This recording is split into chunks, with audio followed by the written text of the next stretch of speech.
नमस्कार। औद्योगिक प्रशिक्षण संस्थानों के पढ़ाए जाने वाले व्यवसाय ड्राफ्ट्समैन मैकेनिकल के विषय सैद्धांतिक में अंकित पाठचर्या सेक्शनिंग परिच्छेदन पर मैं आज आप लोगों को प्रशिक्षण प्रदान करूंगा। तो चलते हैं अपनी स्लाइड पर।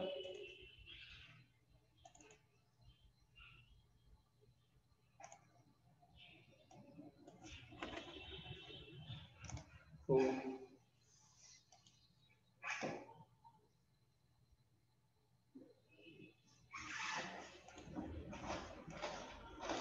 परिच्छेदन के बारे में हम क्या क्या जानेंगे। पहले हम इसका इंट्रोडक्शन देखेंगे, इसके बाद टर्म्स यूज इन सेक्शनिंग में जो शब्द प्रयोग किए जाते हैं बार बार सेक्शनिंग में, उनके बारे में हम पढ़ेंगे। इसके बाद जो है टाइप्स ऑफ सेक्शनिंग, सेक्शनिंग कितने प्रकार की होती है उसके बारे में हम विस्तार से जानेंगे। तो पहले हम परिचय देखते हैं कि सेक्शनिंग क्या होती है।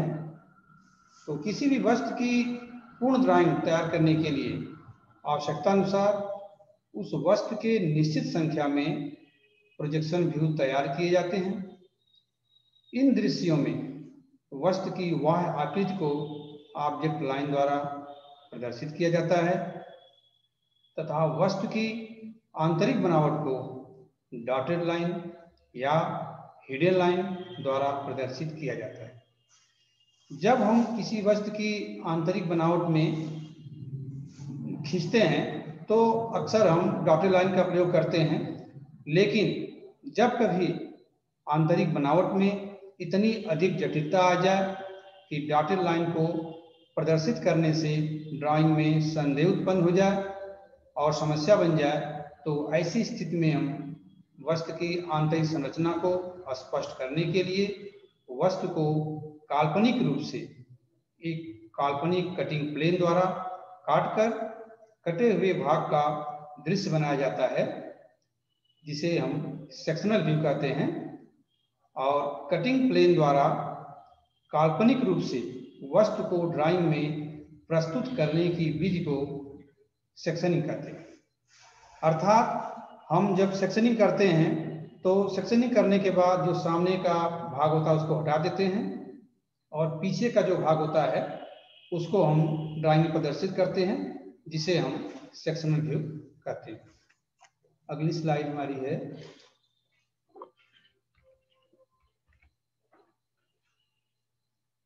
सेक्शनिंग में प्रयोग होने वाले शब्द, टर्म्स यूज इन सेक्शनिंग। कुछ शब्द हैं जो सेक्शनिंग में हम बार बार प्रयोग करते हैं। इसमें पहला है सेक्शन प्लेन और कटिंग प्लेन। यह एक काल्पनिक तल होता है जिसका प्रयोग ड्राइंग में किसी वस्तु को काल्पनिक रूप से काटने के लिए किया जाता है। इस तल को एक रेखा की तरह एक लंबे डैश फिर को क्रम से खींचकर दिखाया जाता है, एक लंबा डैश और दो छोटा डैश। इस रेखा को कटिंग प्लेन कहा जाता है, जो कि दोनों सिरों पर मोटी होती है और जहां पर इसे हम 90 अंश के कोण पर मोड़ते हैं उस मोड़ पर भी यह मोटी की जाती है। अगला है शब्द सेक्शनल व्यू। किसी वस्तु को कटिंग प्लेन द्वारा काटने पर कटिंग प्लेन के पीछे स्थित कटे हुए भाग का जो प्रक्षेप ड्राइंग में बनाया जाता है उसे सेक्शनल व्यू कहते हैं।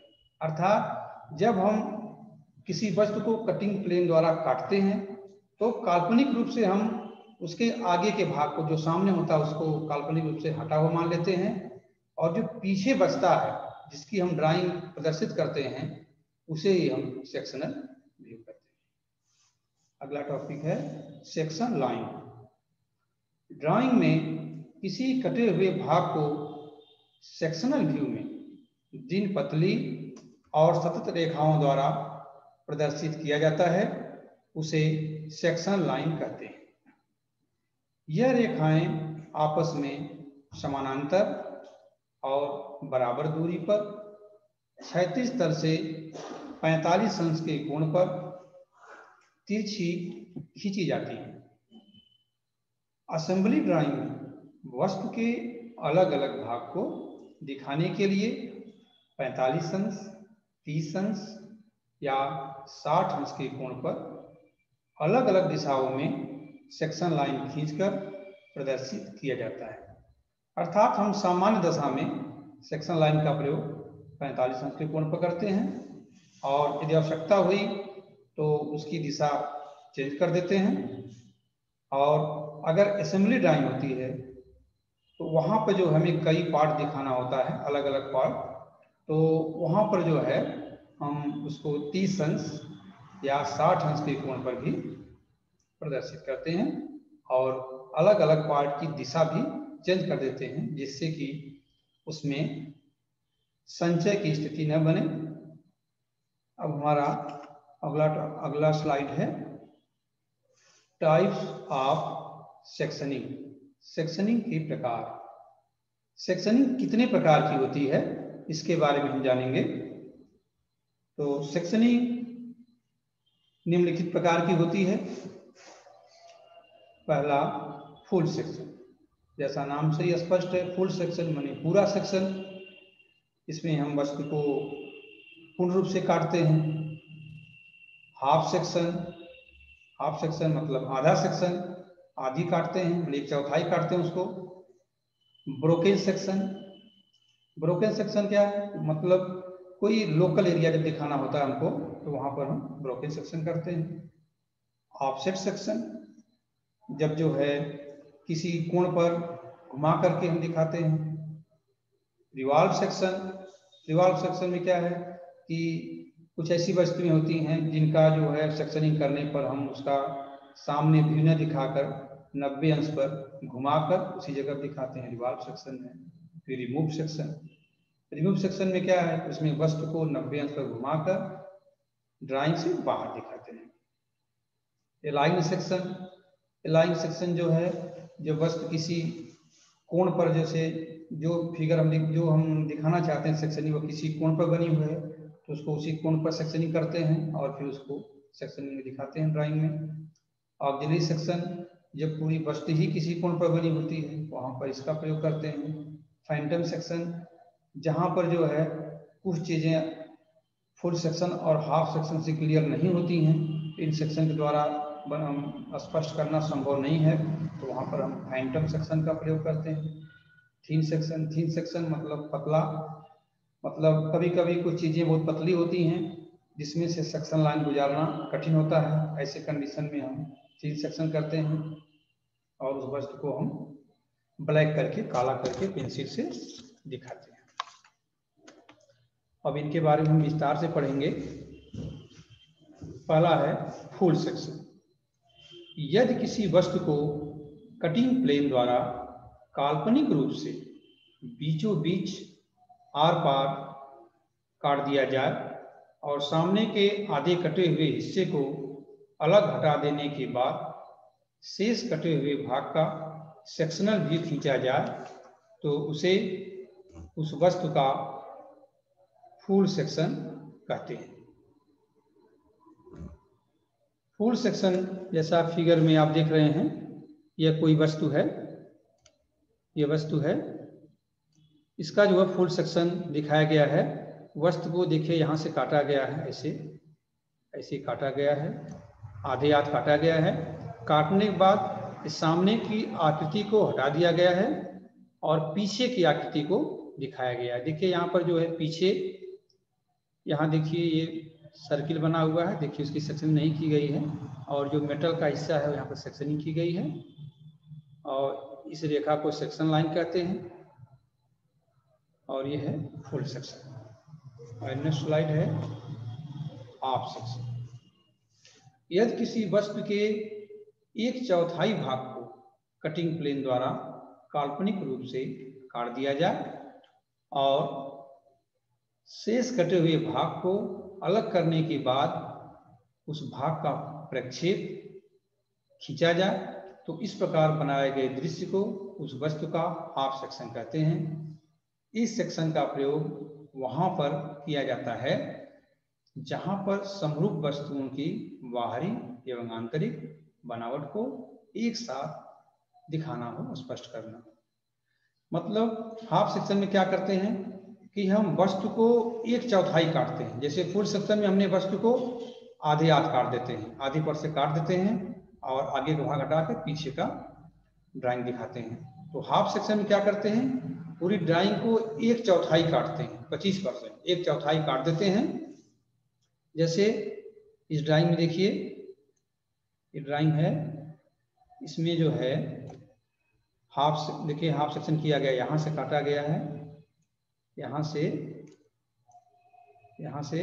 ये चौथाई, देखिए ये जो है काटा गया, 1/4 पूरे वृत्त का जो है एक चौथाई भाग काटा गया है। और काटने के बाद जो है सामने के भाग को हटा करके जो पीछे का भाग है उसकी ड्राइंग दिखाया गया है। देखिए ये ड्राइंग है, ये दिखाया गया है हाफ सेक्शन। इसमें जो है इसका प्रयोग वहां पर करते हैं जहां पर कि वस्तु की आधी जगह पर जो है अंदर का भाग दिखाना हो और आधी एरिया में जो है बाहर का भाग दिखाना हो। देखिए यहाँ पर जो है अंदर का भाग दिखाया गया है, यहाँ से ये जो है अंदर की आकृति है और यहाँ से जो है ये बाहर की आकृति है। तो यहाँ समरूप वस्तुएं होती हैं, जैसे दोनों side, left side right side, दोनों साइड एक ही जैसी आकृति होती है। तो एक तरफ हाफ सेक्शन काट करके भीतर की आकृति दिखा देते हैं और एक तरफ जो है बाहर की आकृति सेम जैसी होती है वैसा ही दिखा देते हैं। ये हो गया हाफ सेक्शन। हमारी अगली स्लाइड है ब्रोकन सेक्शन। ब्रोकन मतलब तोड़ना। तो यदि किसी वस्तु में स्थित किसी विशेष भाग की आंतरिक बनावट को ड्राइंग में स्पष्ट करना हो तो उस भाग को काल्पनिक रूप से काटकर जो दृश्य बनाया जाता है उसे उस वस्तु का ब्रोकन सेक्शन कहते हैं। इस कटे हुए भाग को व्यू में, दृश्य में छोटी वक्राकार रेखा जिसे कहते हैं हम शॉर्ट ब्रेक लाइन द्वारा घिरा हुआ दिखाया जाता है और इसी भाग में सेक्शन लाइन खींचकर प्रदर्शित किया जाता है। जैसे देखिए इस फिगर में हमको यह स्थिति स्पष्ट करना है, ये जो अंदर होल बना है इसको दिखाना है और यहाँ पर जो है ये जो जगह है हमको यहाँ पर नट बोल्ट लगाने के लिए जगह छोड़ा गया है, बियरिंग का ये है। तो इसको केवल इन्हीं दोनों को दिखाना है तो हम सेक्शन लाइन को यहीं तक दिखाएं। यहाँ से देखिए ब्रोकन किया गया शॉर्ट ब्रेक लाइन से, शॉर्ट ब्रेक लाइन है, यहाँ से इसको काटा गया है और काट करके ये पूरी एरिया जो है ये ब्रोकन सेक्शन दिखाया गया, पूरी एरिया को ब्रोकन सेक्शन। हमारी नेक्स्ट स्लाइड है ऑफसेट सेक्शन।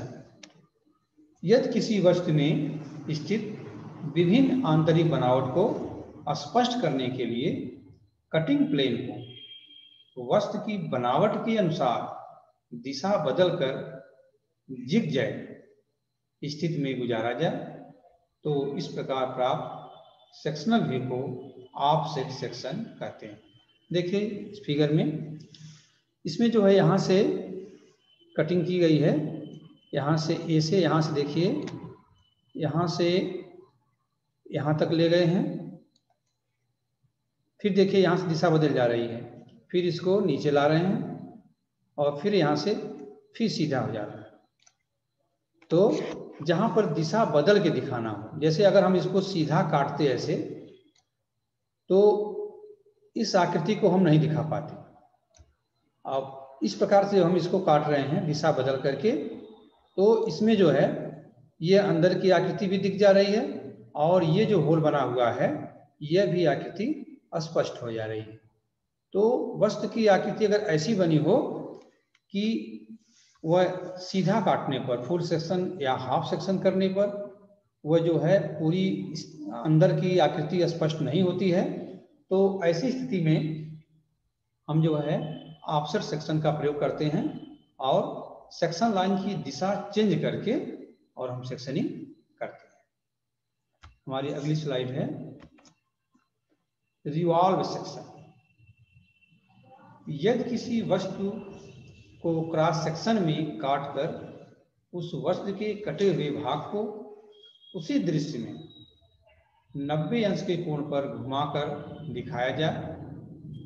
तो इस प्रकार दिखाए गए सेक्शनल व्यू को उस वस्तु का रिवॉल्व सेक्शन कहते हैं। जैसे पुल्ली की आर्म, कनेक्टिंग रॉड, रिंग इत्यादि। कुछ वस्तुएं ऐसी होती हैं जिनकी सेक्शनिंग अगर हम हाफ सेक्शन, फुल सेक्शन करते हैं, ऑफसेट सेक्शन करते हैं तो अंदर की आकृति स्पष्ट नहीं होती है। जैसे पुल्ली है, पुल्ली की आर्म को अगर हम सीधा सीधा काट दें तो ये आकृति जो है ऐसी ही दिखाई देगी। ये क्लियर नहीं होगा कि उसकी आकृति, आंतरिक आकृति कैसी है। तो ऐसे कंडीशन में हम रिवॉल्व सेक्शन करते हैं। तो इसमें जो है देखिए, ये रिवॉल्व सेक्शन किया गया है। इसमें वस्तु को काटा गया है, काटने के बाद उसकी दिशा चेंज कर दी गई 90 अंश, 90 अंश को घुमा दिया गया है। और घुमाने के बाद तब देखिए ये शेप जो है, ये शेप दिखाई दे रहा है, ये आकृति दिख रही है। उसी प्रकार देखिए यहाँ पर ये पुल्ली की आर्म को काटा गया है, यहाँ भी काटने पर इसको 90 अंश पर घुमा दिया गया है और घुमाने के पश्चात उसकी आंतरिक आकृति अस्पष्ट हो जा रही है। तो ऐसी वस्तुओं को जैसे pulley, arm, connecting rod, ring, इनकी जब आंतरिक स्थिति को स्पष्ट करना हो, आंतरिक आकृति को दिखाना हो, तो वहां पर हम रिवॉल्व सेक्शन का प्रयोग करते हैं। हमारी अगली स्लाइड है रिमूव सेक्शन। रिमूव सेक्शन जो होता है यह रिवॉल्व सेक्शन की ही तरह होता है। यह सेक्शन रिवॉल्व सेक्शन की तरह किसी वस्तु का क्रॉस सेक्शन होता है, किंतु इस प्रकार के सेक्शन को 90 अंश के कोण पर घुमाकर वस्तु के दृश्य को बाहर दिखाया जाता है।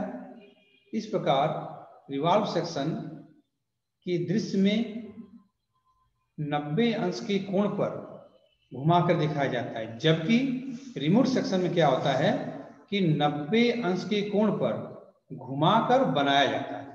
कहने का मतलब रिवॉल्व सेक्शन को क्या करते हैं कि जहां पर वस्तु की आकृति है, जैसे आंतरिक बनावट यह है, तो यहां पर देखिए 90 अंश पर काटा गया है और काट करके वहीं पर दिखाया गया है, उसी जगह पर जहां पर काटा गया वहीं पर जो है उसको स्पष्ट किया गया है कि अंदर का व्यू ऐसा होगा। रिमूव में क्या किया गया, देखिए इसी आकृति को यहाँ पर देखिए 90 अंश के कोण पर काटा तो गया है, लेकिन इसको घुमा करके फिर 90 अंश घुमा करके वस्तु की आकृति से बाहर यहाँ पर स्पष्ट किया गया। देखिए ये रिवॉल्व सेक्शन है और यह रिमूव सेक्शन। देखिए दोनों डिफरेंस क्या है। इसमें जो है वस्तु की आंतरिक बनावट को वहीं पर दिखाया गया है और रिमूव में क्या है, वस्तु की आकृति को 90 अंश पर घुमाया तो गया है, लेकिन 90 अंश पर घुमा करके बाहर बनाया गया है। ये दोनों में डिफरेंस। अब हमारी अगली स्लाइड है अलाइन सेक्शन। इस सेक्शन का प्रयोग वहां पर किया जाता है जहां सेक्शन की जाने वाली आकृतियां या बनावट मुख्य कटिंग तल के किसी कोण पर होती हैं। इसलिए इस प्रकार की वस्तुओं के अधिक से अधिक विवरण को कटिंग प्लेन को वस्तु की आवश्यक आकृतियों में होते हुए घुमाकर गुजारा जाता है। जैसे कुछ वस्तुएं ऐसी बनी होती हैं जो किसी कोण पर बनी हुई है। अब अगर इसको हम हाफ सेक्शन, फुल सेक्शन करें तो हम आंतरिक स्थिति को स्पष्ट नहीं कर सकते। तो ऐसे कंडीशन क्या करते हैं, देखिए इसमें यहाँ से कटिंग की गई है, यहाँ से यहाँ तक काटा गया है, फिर देखिए यहाँ से इसको यहाँ तक काटा गया है, फिर यहाँ से फिर देखिए ऐसे काटा गया है। तो इस प्रकार से हम किसी कोण पर घुमा घुमा करके वस्तु को काटते हैं, जिससे कि वस्तु की आंतरिक बनावट पूरी तरह से स्पष्ट हो जाए, जिससे जब कोई कारीगर इसका निर्माण करता है, इस वस्तु को बनाता है, तो उसको आंतरिक संरचना को समझने में कोई परेशानी न आवे और वह आसानी से उस जाब का निर्माण कर सके। हमारी अगली स्लाइड है ऑक्सिलरी सेक्शन। जब किसी वस्तु का सेक्शनल व्यू क्षैतिज तल के साथ स्थित तिरछे सहायक कटिंग प्लेन पर बनाया जाता है तो उसे उस वस्तु का ऑक्सिलरी सेक्शन कहते हैं। कटिंग प्लेन या सहायक कटिंग प्लेन का वस्तु के लंबवत स्थित किया जाता है। तो देखिए, जब कोई वस्तु जो है क्षैतिज तल के साथ तिरछी स्थित हो, देखिए जैसे आकृति है यह तिरछी स्थित है, तो यहाँ पर क्या करेंगे कि तिरछे प्लेन द्वारा, देखिए यहाँ पर काटा गया है, यहाँ से काट करके और आंतरिक स्थिति को स्पष्ट किया गया और इसका व्यू देखिए बाहर यहाँ पर दिखाया गया है, आकृति को बाहर। ये है ऑक्सिलरी सेक्शन। हमारी अगली स्लाइड है फैंटम सेक्शन। फैंटम सेक्शन को हम अदृश्य सेक्शन भी कहते हैं। जब कोई वस्तु पूर्ण रूप से समरूप नहीं होती है तो ऐसी स्थिति में वस्तु के फुल सेक्शन या हाफ सेक्शन के बदले फैंटम सेक्शन खींचा जाता है। मतलब जैसे वस्तु अगर पूर्ण रूप से समरूप होती है तो हम उसको फुल सेक्शन करते हैं या हाफ सेक्शन करते हैं, लेकिन यदि पूर्ण रूप से समरूप नहीं है, थोड़ा बहुत समरूप है लेकिन पूरी आकृति मैच नहीं करती है, तो ऐसे कंडीशन में हम फैंटम सेक्शन का प्रयोग करते हैं। इस प्रकार के सेक्शन में वस्तु की आंतरिक बनावट और डिटेल को वह डिटेल के ऊपर डॉटेड सेक्शन लाइन द्वारा खींचकर दिखाया जाता है। देखिए जैसे ये सेक्शनिंग की गई है, यह डॉटेड सेक्शन लाइन द्वारा स्पष्ट किया गया है। देखिए वस्तु देखने से लग रहा है एक समरूप है, लेकिन दाहिने साइड में देखिए यहाँ पर वृत्त बना हुआ है, होल कटा है, लेकिन बाएं साइड में कोई होल नहीं कटा है, तो वस्तु पूर्ण रूप से समरूप नहीं है। अगर पूर्ण समरूप होती तो इसका हम हाफ सेक्शन करते या फुल सेक्शन करते। तो ऐसे कंडीशन में हम फैंटम सेक्शन का प्रयोग करते हैं। अब हमारी नेक्स्ट स्लाइड है थिन सेक्शन। यदि किसी वस्तु के काटे गए भाग का क्षेत्र बहुत छोटा हो, जैसे पतली चादर हो, गैस्केट हो, पैकिंग हो इत्यादि में सेक्शन किए गए भाग को काला करके दिखाया जाता है। इस प्रकार की सेक्शनिंग में बहुत कम स्पेसिंग में थिन सेक्शन लाइन खींचना प्रायः कठिन होता है, इसलिए पतली वस्तुओं का सेक्शन को सेक्शन व्यू में पेंसिल से आवश्यकतानुसार काला करके दिखाया जाता है। तो जैसे यह आकृति है, देखिए यहाँ पर जो है यह थिन सेक्शन दिखाया गया है, बहुत पतली चादर है, इसमें सेक्शन लाइन गुजारना कठिन है, इसलिए यहाँ पर जो है इसको हम काला करके दिखाए। आज मैंने आपको विमांकन तकनीक पर प्रशिक्षण प्रदान किया। आशा है कि यह प्रशिक्षण आपके भविष्य में मददगार साबित होगा और आप सेक्शनिंग के बारे में अच्छी तरह से जानेंगे, सेक्शनिंग कैसे की जाती है। धन्यवाद।